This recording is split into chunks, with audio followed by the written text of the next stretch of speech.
So the first thing we've done is write our word. Now we want hero for all the dads out there who are our heroes. There's that, so we've written that and we've traced that onto the fibre paper, cut that out, and then we've taken our, well, if you say that's the positive, that's the negative, and we can use the negative, but we've flipped it over. So we've flipped it because we want it up, and then we're going to make sure that we've glued it down to the piece of thin fire, and then we're going to glue on our other bits to hold them in place as well, so that they're all nicely glued in place so nothing can kind of move around. I'm also going to just put a bit of glue under here, so this glues this to the fibre paper, and also just glue the fibre paper down to the shelf just to stop it moving around, guys, while you're trying to fill it. It just gives it, makes it easier. Make sure these pieces are well in place. That one goes to there, and that's like that. So that's kind of nicely all in place. And after that, the first thing we're going to do is fill it up with some scrap. So I've just got some bit of Texture scrap here, and I'm just going to use my mosaic nippers and just chop some up, fill it with Texture scrap at the bottom. I like the Texture scrap because when you flip it, then you have kind of clear at the top, and you're looking down through it to the kind of pattern below. And then once I've got the layer of scrap in, I'm going to fill it with some murrine and some other glass until it's nicely filled up. We're going to go with like hero colours, so you know, your either reds, yellows, blues into this piece to kind of make it quite pop arty. Is the look we're going for this piece. So I'm going to get this filled up, and you can see me how it goes as I go along.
here it is, ready to go in the kiln, and we can see how it looks when it comes out. So here it is out of the kiln. So this way you can't really read it, but here you can see it says Hero. I'm going to sandblast this to clean it all up. I'm lucky I have a sandblaster. If you don't, you can use a Dremel and Dremel all the inside, or a grinder. I use a bit of both. So I'm going to sandblast it first.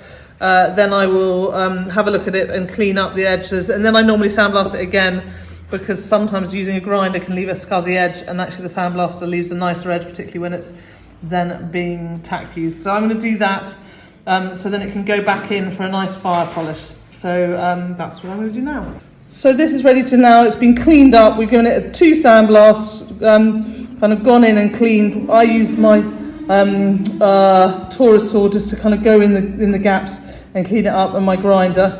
And now it can go in and have a nice fire polish. So this is how it came out. I think it's looking great. Really, really love how it looks.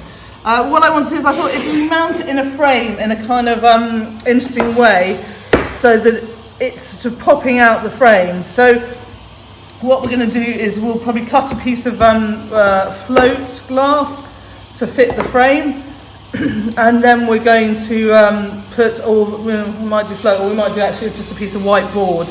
And then we're going to use some stacks of glass behind to stack this up, so that this will float off the frame and kind of be popping out of the frame. Again, going in with that kind of pop art feel with it. So we're going to get that done, and we can see how it looks when it's finished.